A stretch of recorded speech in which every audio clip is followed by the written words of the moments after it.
tayo sa Robinson's Abriza. Kasi naimbitahan tayo na magsalita sa event na Jurassic. Ayan, naimbitahan tayo na magsalita mga kaibigan. Init.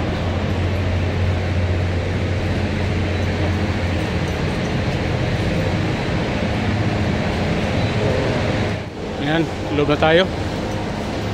Lamig. Ang lamig ng Robinson's Abriza.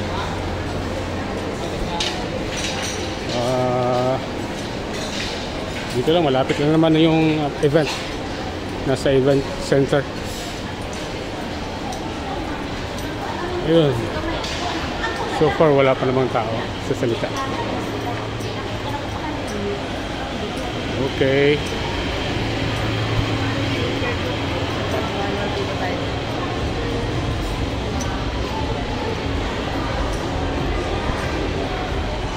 So dito tayo kahapon. Kaya lang maingay. At doon napagsabihan tayo na pwede tayo magsalita on stage. So kasama ang grupo, magsasalita tayo dyan sa taas. Mamaya.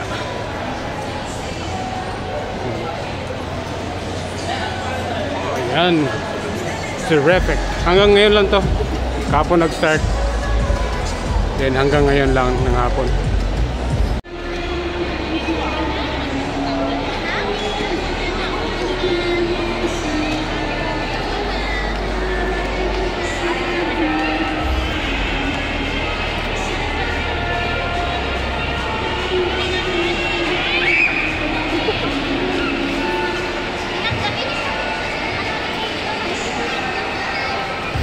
Dulu basta naka-exposure siya. Alam mo, saan natin, di may iwasan talaga mo ba? Bakit din mo?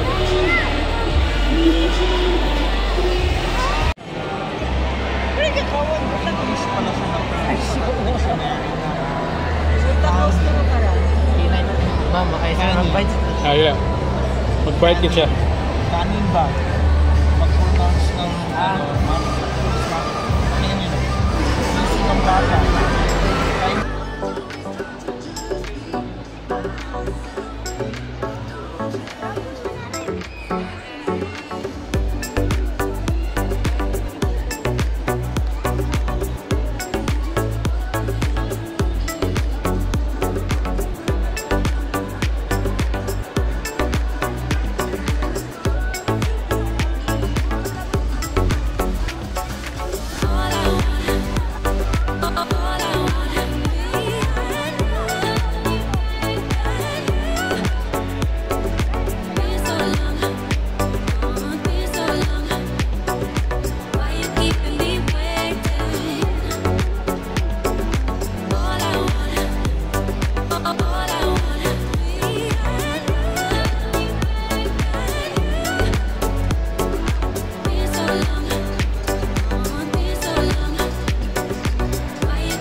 Motivation. Also, after taking the major subject, the core subjects in veterinary medicine, we are already able to assess, diagnose, and choose the right treatment plan for the various cases presented by our clinical instructors. And with that, I realized that it is really rewarding in our part because it shows how far we have become over the years of our hard work, consistent studying.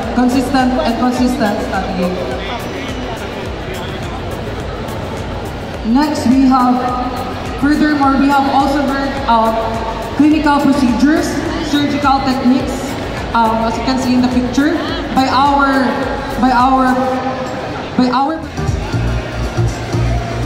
Hi, good afternoon. Anyway, I'm Alan Cleto, the president of Conejo de Davao. I have here. So, ano magkalaban? Okay, anyway,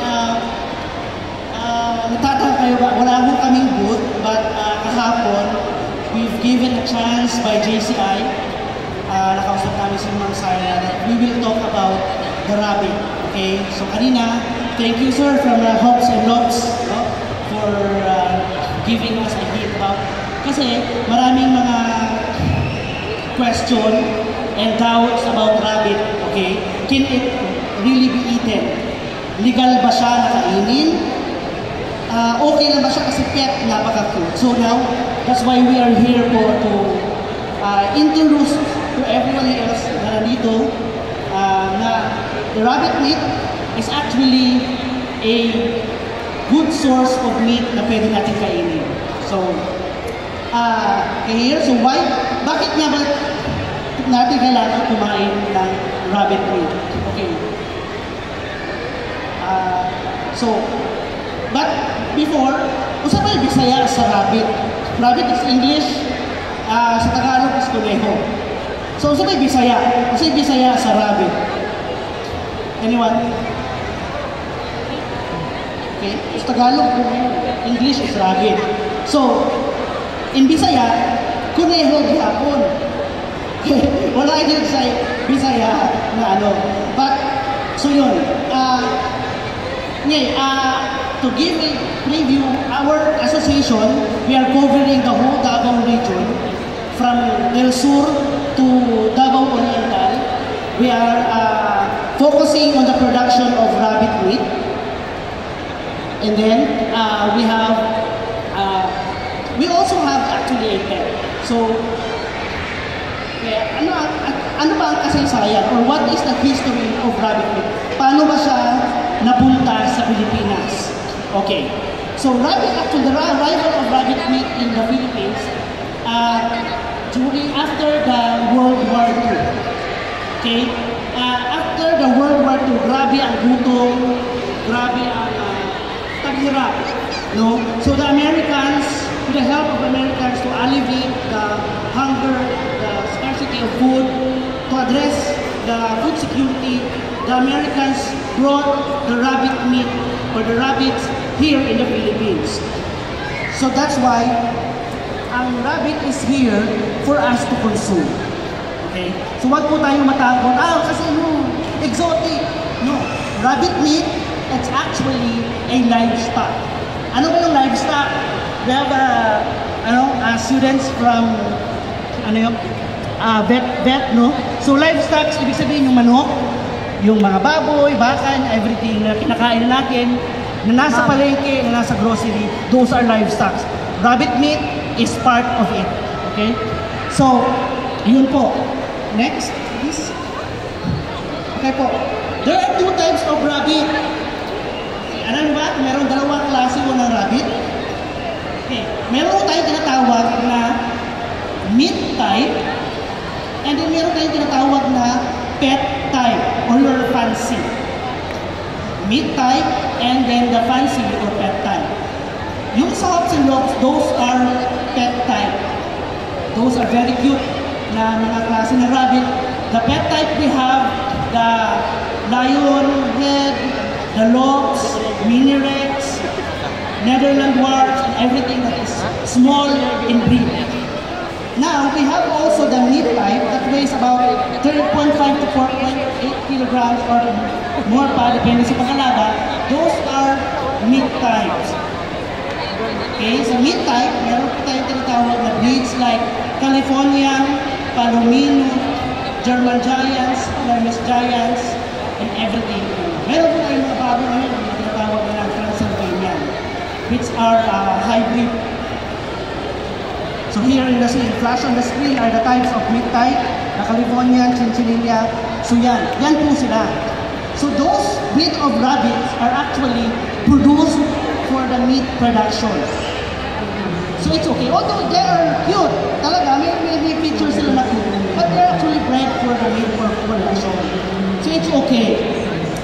Ngayon po, next is, bakit ba natin kailangan kumain ng rabbit? Ano ang pagkakaiba ng rabbit meat sa ordinary nating mga karinang baboy, karinang baka, and everything? So, the 6 reasons why you should consider eating rabbit meat is because the meat has high percentage of easily digestible protein. Siya po ang may pinakamataas na protein content. Okay? Sa mga, usually sa mga nag-gym, sa mga gym enthusiast, mga mga sa sports, they are advised to eat protein. So this is a perfect meat to eat. So while talking about this, we have a simple dito na pwede kayo mag-try ng rabbit meat. We have a free tasting po. We have prepared a rabbit sisig, one of the most popular dish ng rabbit meat here in Davao. So you can try here. So anyone po na pwede nyo i-try. So yun. So sa the 6 reasons why you have to eat yung protein. Kalawa, it contains the least amount of among all the other available meats, okay, of fat. So ang baba ng calories ng fats niya. Katlo, the rabbit meat contains less calorie. The rabbit meat is always cholesterol free. Pero yung fat niya, it takes 3% butter fat.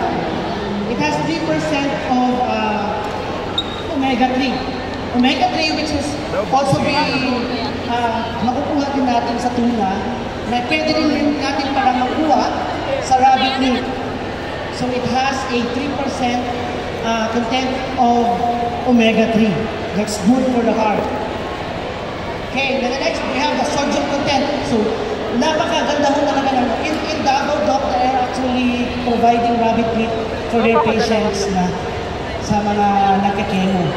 Okay, so yun po. Next please.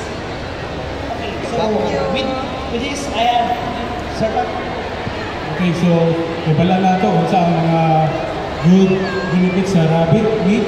Now, napangutan na kung saan legality or kung saan itong legal basis kung pwede ba tayo magkatay o magkakaon ng rabbit.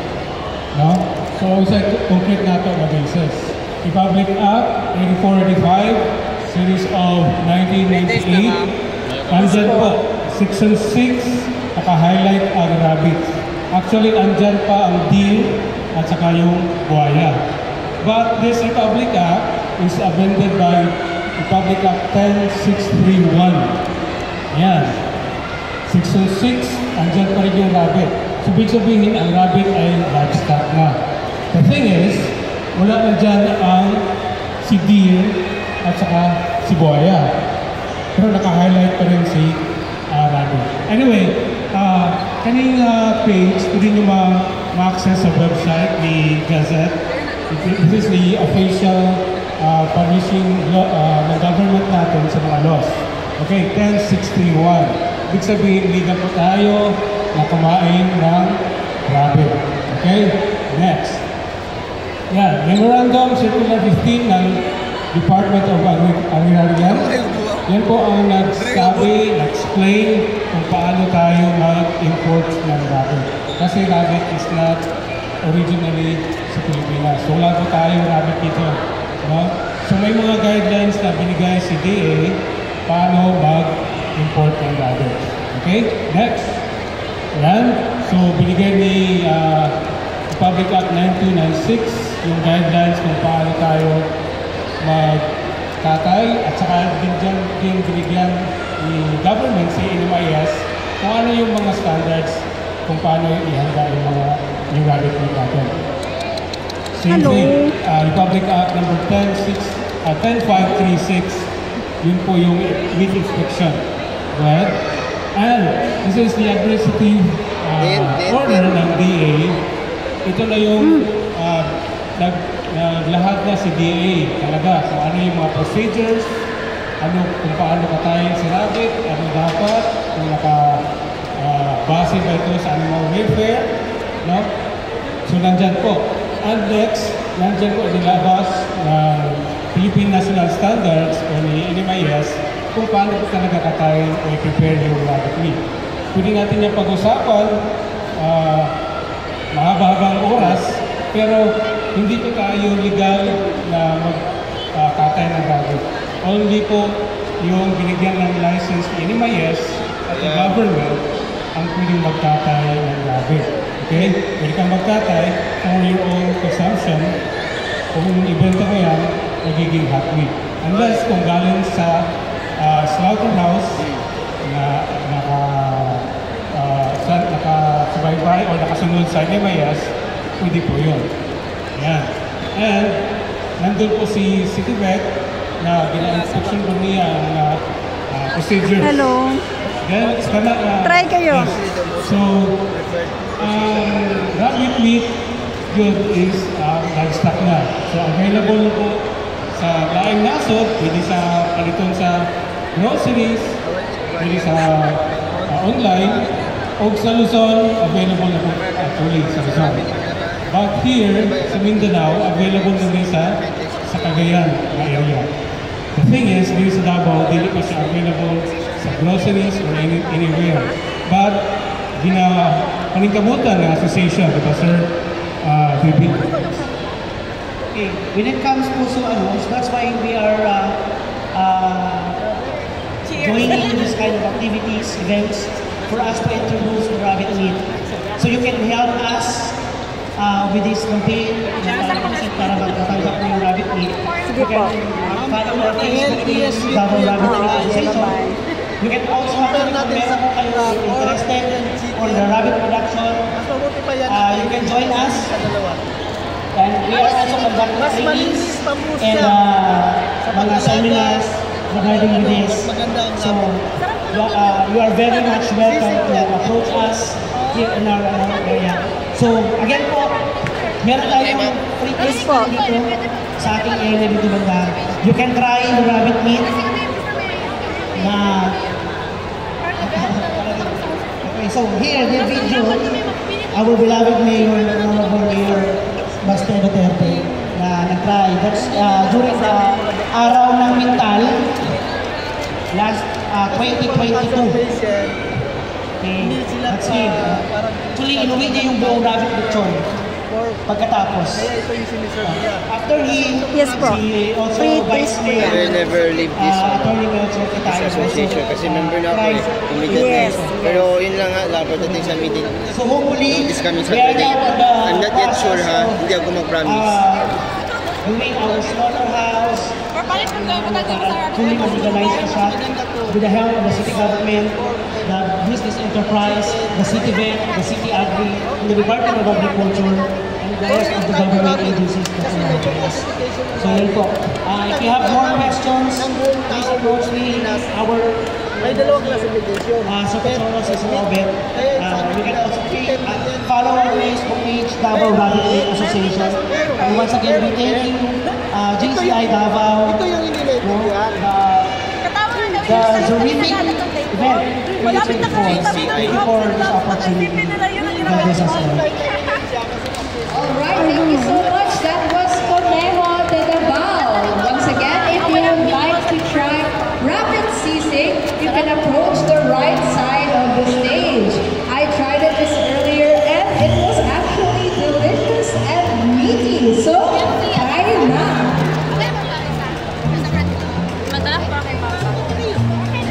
Alright, so next on stage, may we welcome Southside Bella.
So tayo nag-present at tayo pauwi na.